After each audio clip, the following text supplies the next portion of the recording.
కళ్ళు కైపెక్కించే పోకళ్ళు కాటేస్తే కాదంటానా ఇప్పుడైనా వయసేమైనా సొగసేమైనా మరపించే మనసేమైనా నవ్వు నవరాత్రి నీ కోసం తీసుకువస్తున్నా మైనా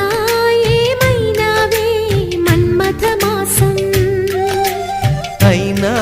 ఎంతైనా ఇది మెత్తని మోసం